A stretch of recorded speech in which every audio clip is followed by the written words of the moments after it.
Hello and welcome to Justeventonline News at 9. I am Anambra Ismail. The news headlines. Nigeria-UK strengthen ties to set global environmental standards. Shettima emphasizes collaboration with private sectors. Federal government pays 585 million naira fines, begins nationwide prisoners release. 2023 Press Week. Journalists charged on positive reportage.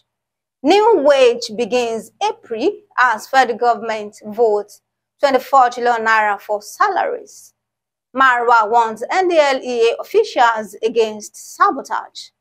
Federal government urged varsities to produce more doctors. Over 98,000 HIV and AIDS patients in Anambra. Commissioner reviews. And on sport, NFF plans introduction of VAR in domestic league.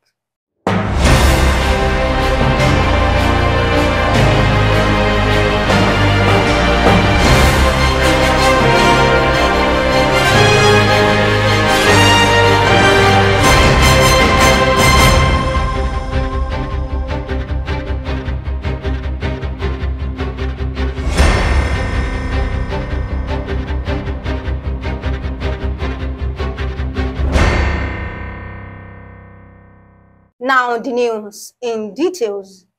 President Bola Ahmed Tinubu has described his meeting with British monarch King Charles III as significant. The duo met yesterday in Dubai, United Arab Emirates, on the eve of the ongoing 28th United Nations Climate Change Conference, also known as Conference of the Parties, COP28. Tinubu expressed optimism that the contributions of both Nigeria and the United Kingdom will impact positively on the world's future in the effort to set equitable global environmental standards. Vice President Kashim Shettima has said the private sector is an important part of the foundation that holds the Nigerian government together. He reiterated President Bola Ahmed Tinubu's commitment to cultivating an environment conducive to enterprise and innovation. The federal government has said it had raised 585 billion naira towards the settlement of fines for inmates in a bid to decongest correctional centers across the country. The Minister of Interior, Dr. Olubunmi Tunji Ojo, represented by an assistant director in the ministry, Dr. Anayo Romanos Ezekwe, disclosed this on Thursday in Kano during the release of 150 inmates whose fines were settled by the federal government. The minister, speaking through Romanos Ezekwe, said the 150 inmates were among the 4,068 nationwide that the government intended to free in line with President Tinubu's renewed hope agenda. Nigerian media has been charged to be strategic in portraying the image of the country to the outside world. Chief Press Secretary to Kwara State Governor Rafiu Ajakaye gave the charge in Ilorin on Wednesday at the grand finale of the 2023 Press Week of the Correspondents' Chapel of the Nigerian Union of Journalists, Kwara State Chapter. Ajakaye argued that it is time for the Nigerian media to adopt strategic national rebranding to project the good and positive aspects of the country to the international community.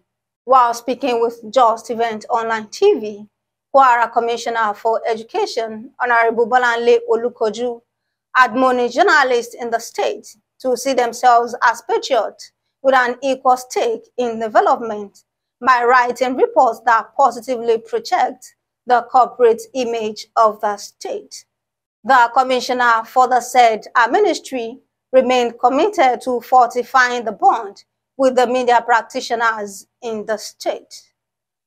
Earlier in a speech, the chairman of Kwara NUJ Correspondent Chapel, Malam Abdulhakim Garba, described the media as a powerful tool with the ability to shape public opinion, disseminate information, and influence social, cultural, and political dynamics within nations. He therefore reminded journalists to continue to uphold professionalism, especially at the critical decision-making. Awards of excellence were presented to the trio of Chief Press Secretary, to Governor Rafiu Ajakaye, Executive Chairman of Kwara Internal Revenue Service, Shade Omoniyi, and retired Police Public Relations Officer, Kwara Command, SP Ajayi Okasamu. The federal government on Thursday said a new minimum wage regime will come into effect on April 1st, 2024. The Minister for Information and National Orientation, Idris Mohammed, who disclosed this in Abuja, said the current 30,000 naira minimum wage would expire at the end of March 2024.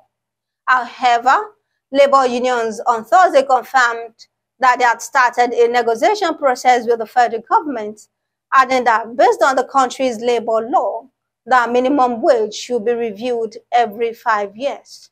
The chairman of the National Drug Law Enforcement Agency, Buba Marwa, has warned that there will be no room for internal sabotage in the renewed war against substance abuse and illicit drug trafficking in the country.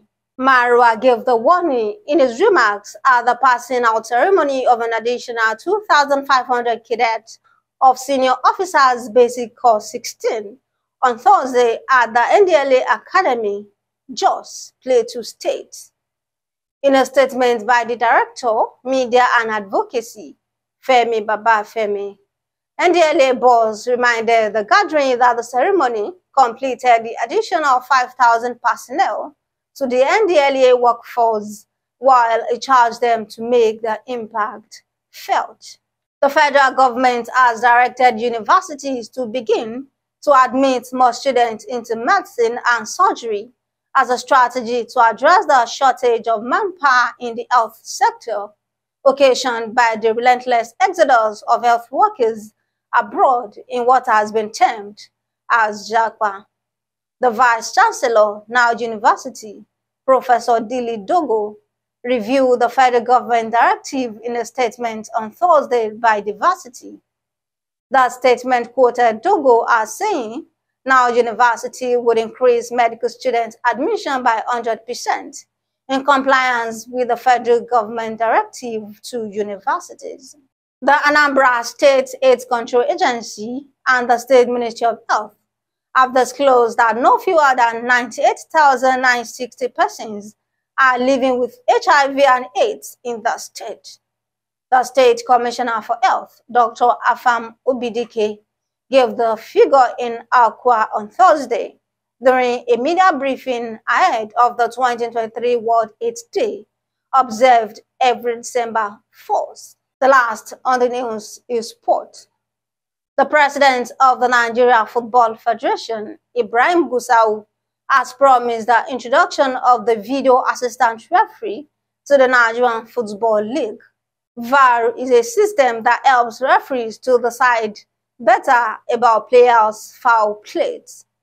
Gusau gave the assurance during the maiden retreat of the management and staff of NPFL in Abuja. He said the NFF will start the process of introducing VAR into Nigerian football by sending some referees to countries that have already put VAR into practice to study its applications and usage.